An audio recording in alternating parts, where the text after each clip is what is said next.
Hi, I'm Kelly Vaughn, and welcome to Minority Health Matters. And this is a four-part series put on by the Indiana Minority Health Coalition here in Indianapolis. And this is show number 3. And we welcome you to part 3 of the series. We have a very special guest in the studio. She is an awesome doctor here in our area, but she's man, she does so many things, especially with CareSource. She's a big part of that. She is Dr. Camuel Wright, MD, OBGYN. She does it all. Welcome to Minority Health Matters. Thank you so much for having me today, Kelly. Pleased to be here. We are honored to have you here in the studio, and you are going to update us on a lot of minority health matters. Yes. Including, I understand the Governor's Commission had a public funding hearing or the results of that commission? Absolutely. So Governor Holcomb actually commissioned a report to be done on public health funding and what needed to happen to put Hoosiers in a better state of health, literally. And the report was released last week, and it determined that we certainly need to do better in that regard. Indiana ranks quite low in comparison to other states in the amount of dollars that we spend on health care for our citizens. And when we talk about public health funding, what we're really looking at is things like infrastructure. So what funding can be provided for the Department of Health, what funding can be provided for other governmental entities that are tasked with keeping our citizens healthy. In addition, we're looking at resources. So what hospitals and clinics and other resources may be available in the community, and what advertising and education and support we provide to the citizens of Indiana in terms of health. And again, the report did reveal the fact that there are some opportunities to increase funding and really work harder from a public health standpoint to make all Hoosiers healthy. So if the governor were giving he gives a state of the state address? Yes. Well, what would he say from that commission's findings? What is the state of health of Hoosiers? So we know that we have some ways to go in terms of being healthy. We certainly do not fare well on things that we've talked about here on Minority Health Matters. For example, infant and maternal mortality, chronic diseases, COVID vaccination. There are things that we know we need to do better in. And I commend the governor for actually taking the initiative to really do a deep dive and bring together thought leaders who could look critically at the state of health of Indiana and figure out what needs to happen. So I think if the governor was going to present on that, he would say, we have opportunity to do better.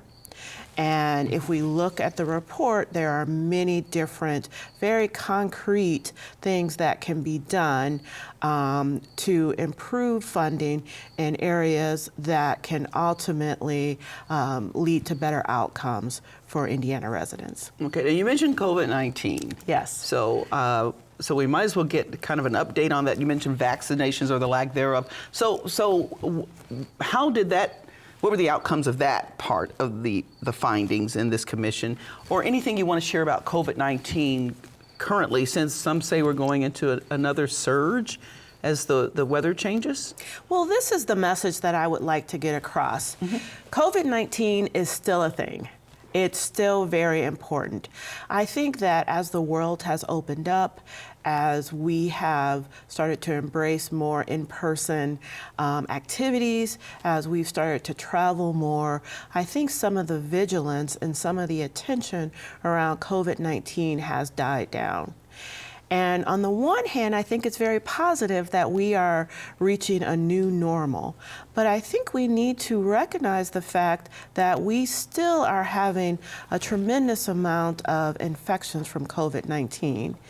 If you look at the data, the numbers have decreased, but what we need to remember is that we now have very plentiful home tests, when at the beginning of the pandemic, you had to go to a facility to be tested. Mm-hmm. So people are testing at home and they're not reporting their results because they're not ill enough to seek care. So I think when we look at the numbers, there's a bit of an underreporting of how many people are actually infected. I will tell you, in my personal life, just speaking to friends and colleagues, I see more people now with COVID-19 than I did a year ago. Mm-hmm. Now, the good news is that people are not getting as critically ill as they were before. And I think that there are several reasons for that. I think that COVID-19 has evolved over time, and the current variant does not seem to make people quite as ill as perhaps some of the earlier variants. I also think that vaccination has done a tremendous job to help to decrease the effects of infection. So for people who are getting infected, who have had their series of vaccinations, they're not grappling with serious disease. What we need to remember, though, is that there's something called long COVID, and we are starting to learn more and more about that, and what we're finding is very troubling. So people can recover from the initial stages of infection, but then have very long-term consequences, including some very serious neurological conditions that we're recognizing. And what we know is that the degree to which you are ill does not correlate to your likelihood of getting long COVID.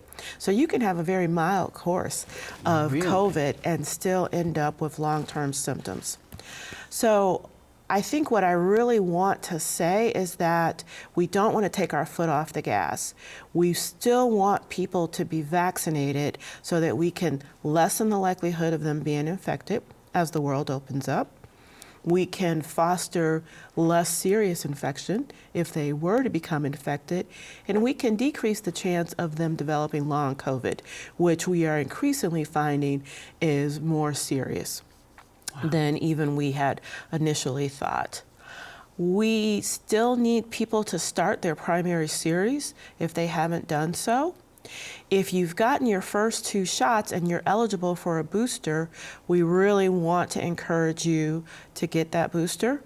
As many people know, there was a new booster that was recently released in the last couple weeks, and that is very effective with Omicron and some of the new variants. So if you have completed your primary series and you've had your first booster, we recommend you get that. And we also want to encourage people to finish the series. So one thing that I'm seeing that's troubling is people are getting their first dose and then they're not coming back for their second dose. Or they're getting the complete first series, but then they're not getting their boosters. And what I'm going to say is that the data really supports following the series through to the end. So getting your first initial shots and getting the boosters are the best way to prevent serious illness. Wow, wow. That is so enlightening, and I know I'm due for my booster, Yes. so I would encourage others to do the same. And then I was thinking, Well, get in there, Kelly. okay, because the doctor said so. Yes. Okay. So now, COVID-19 is one thing. What is with this monkeypox? How are we doing here in Indiana with monkeypox? Well, monkeypox is a new virus that has joined the conversation. We don't have incredibly high numbers, but we know that we've had over 100 cases here in Indiana. So it is definitely here, and it is definitely something that people should be aware of. What we see with monkeypox is a rash. It's a very distinct rash that it looks like pustules on the skin. For people who develop that sort of rash, really it takes a medical provider to properly diagnose and treat that. We know that there are certain populations that are in increased risk. It appears to be transmitted by sexual contact, so intimate skin contact. And we know that homosexual males tend to be at slightly increased risk.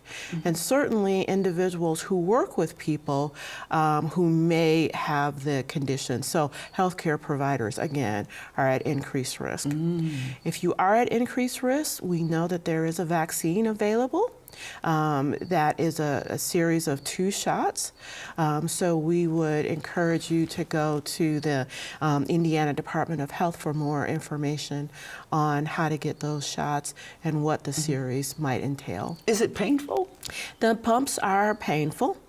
They last about 2 weeks, and the incubation period is roughly about a week to 2 as well. So that means that if you've been exposed, it could take up to 2 weeks for you to see those bumps arise. We recommend that anyone who's been exposed to someone with monkeypox should consider themselves to potentially be at risk for infection for about 2 weeks. Okay, so we've talked about the COVID-19 vaccine and then monkeypox vaccine. Where do people get them now? Because again, it used to be so plentiful, and you had places you could go and stand in line. And yes. So, and do we have to pay for them ourselves, or is the government, or it's all kind of confusing at this point. So the Department of Health has a great website that can help you determine where to get these vaccines from. They're still available in retail pharmacies. So the boosters, you can still go to CVS and Walgreens and Myers and places that sort, and your doctor's office is also a good resource. So obviously not every provider will have the vaccines, but that is a good place to start, and they can certainly tell you where you can go in your local area. Okay, sounds good to me. Well, we appreciate you coming in. We got the doctor in the house. I love it. Thank you. Dr. Camille Wright, thanks so much for joining us. Thank you. It's always a pleasure. Minority Health Matters, and we'll be back with more here on Minority Health Matters after this.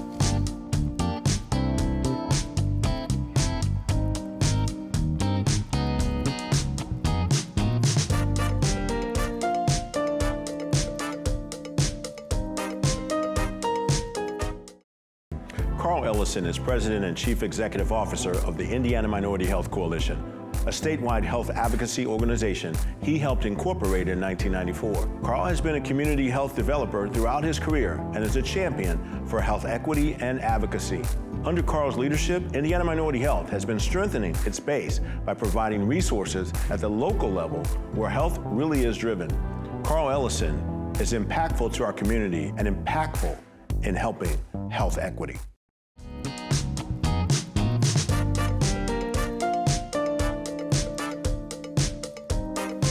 And we're back. I'm Kelly Vaughn. And I'm Troy Julian Gibson, VP of Marketing for Indiana Minority Health Coalition. And today, joining us is my colleague and coworker, Virna Diaz, and her title is Director of Latino Affairs for Indiana Minority Health Coalition. Hey, Virna, how are you? Hi, how are you? How are you today? And then thank you for the invitation. It's a pleasure to be here with you guys. Absolutely. We wanted you to talk a little about, this is National Hispanic Heritage Month from September 15th to October 15th. Can you tell us a little about how that got started and how it impacts our Latino community in Indiana? Okay, the Hispanic Heritage Month started in 1968, and then it was by observation by President Lyndon Johnson and was expanded by President Ronald Reagan in 1988 to cover 30 days, 1 month, and then accelerated, like you say, from September 15 through October 15. And then the Hispanic Heritage Month has been celebrating nationwide. And then during that time, on September 15, we celebrate Independence Days for Costa Rica, Salvador, Guatemala, Honduras, Nicaragua. And on September 16, Mexico celebrates the Independence Day. And Chile celebrate their independence on September 18. And then this is a holiday or a celebration where United States recognize all the contributions that Hispanic Latinos afford in this country. And then it's a large celebration through diverse cultures, art,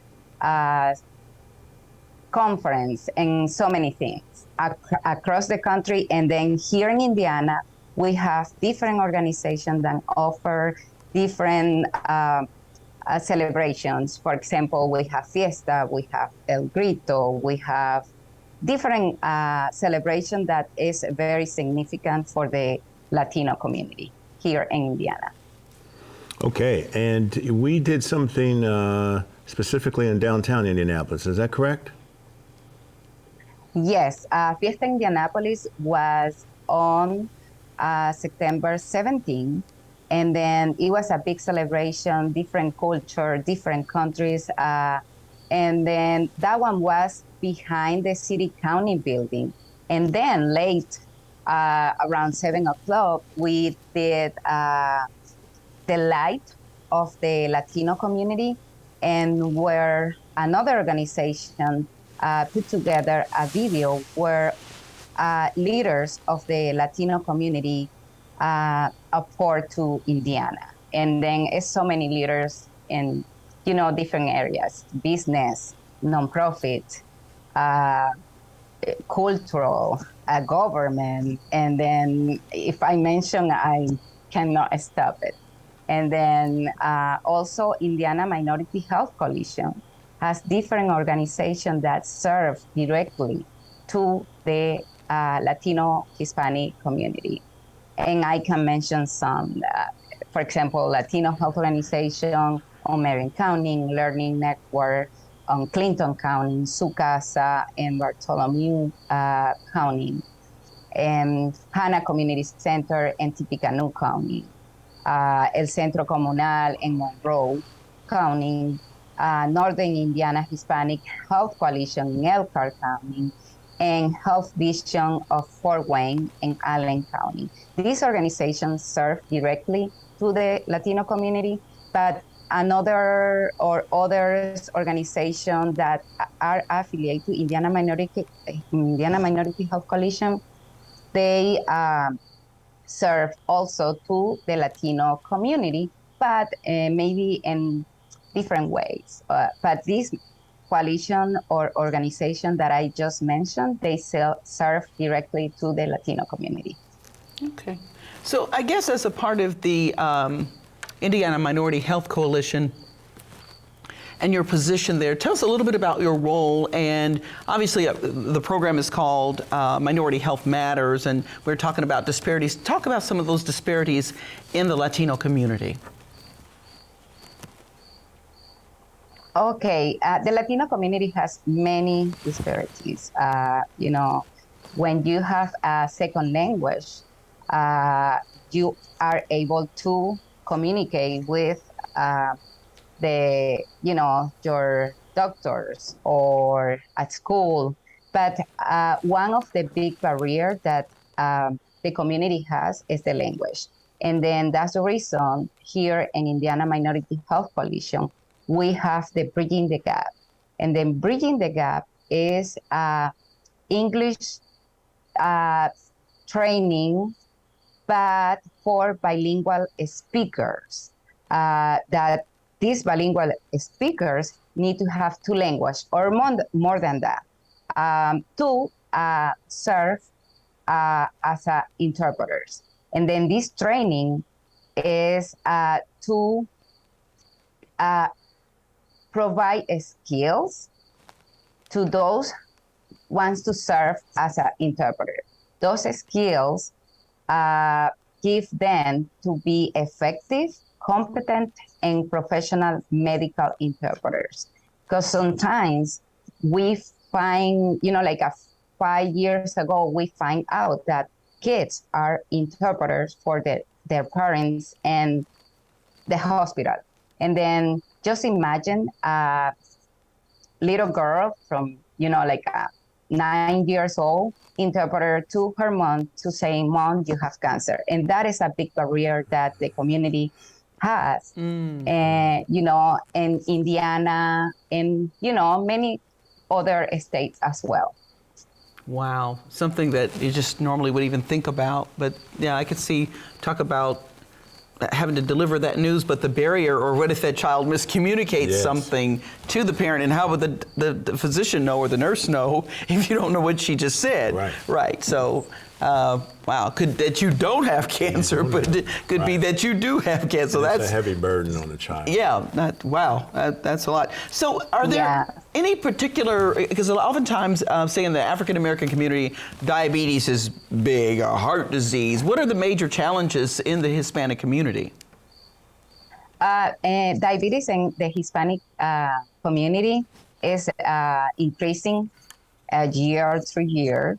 And then that's the reason IMAC delivered this program called National Diabetes Prevention Program.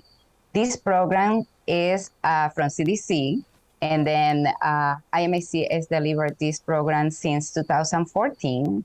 And, diabetes is a chronic disease, health condition that affects how your body turns food into energy. And this illness is increasing in the community of colors, African American, Latinos, and, and more.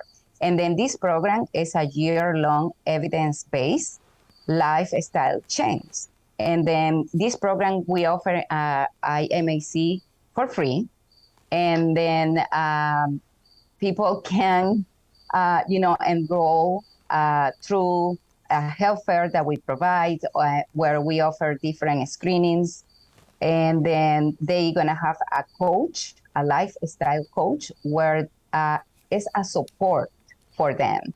And then what they're gonna learn how to eat healthy, how to increase physical activity, and how to understand those triggers when people are eating, or managing stress, and a lot of stuff that the community can learn. And this program is in English and in Spanish, and it's free. IMAC is offered for free.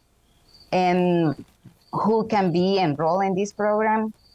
Whoever is pre-diabetes, or if a woman, when she was pregnant, has gestational diabetes, they can enroll as well, because they are at risk to develop diabetes. And or the BMI is more than 25, or they have some level of A1C more than between 5.6, and I don't want to mention those numbers because I'm not a doctor, but if they are in risk, they can join the program. And then it's for whoever is more 18 years and older, and then they can enroll in the program. Okay, that's good to know that those services are available, and that's what this is about, making people aware of what IMHC offers. So absolutely, and if I can add, www.imhc.org. That's where all the information is, imhc.org. That stands for Indiana Minority Health Coalition. You can also find us on Facebook. We have a huge following on Facebook under Indiana Minority Health Coalition. Okay. So the other question I have, any other programs you want to share with viewers about what you offer targeting the Hispanic community? We also have the Wise Women Heart Healthy Hoosier. This is a program that is in partner with different organizations to offer service to the community at high risk and underserved community. And then the purpose is to offer screenings such as blood pressure, high weight, BMI, lipids panel, cholesterol, glucose, A1C, mammograms, COVID-19 vaccine, risk reduction counseling. And then we refer those people that they're in risk or they qualify for any of the following programs that we have. Eating Smart, Move More, diabetes prevention program that I already talked about that. And NOON program, Heart Healthy Ambassador blood pressure. And also we provide coaching to those that are enrolled in the program. And then this program is free. And then we're gonna have an event on August 8th. And then it's gonna be in downtown Indiana. And then we're gonna share this in Facebook or the social media of IMAC. Okay. So can you tell, we have the attention of viewers, and we have just about a minute left, just very quickly, for those who perhaps cannot speak English, what is your message to them and making people aware of what's available? Well, if I can say in Spanish and I can share to them, I will do it. But, you know, we have to take care about our health. We have to be responsible for our health. And no one is going to take care of us if we don't take care of our health. And then my message for the Latino community is, tienen que tener conciencia de que la diabetes y otras enfermedades crónicas pueden afectarlos. Entonces, aquí estamos para servirles. Indiana Minority Health Coalition tiene muchas organizaciones, coalitions que están en el estado de Indiana para ayudarles y ofrecerles programas donde usted puede mejorar su salud y prevenir enfermedades. Entonces, los invito a que visiten la página web que es www.imhc.org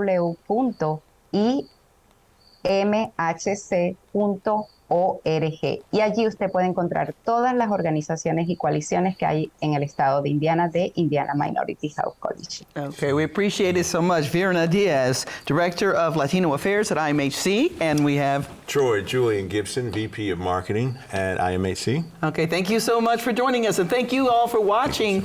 We'll see you next time on Thank you. Minority Health Matters.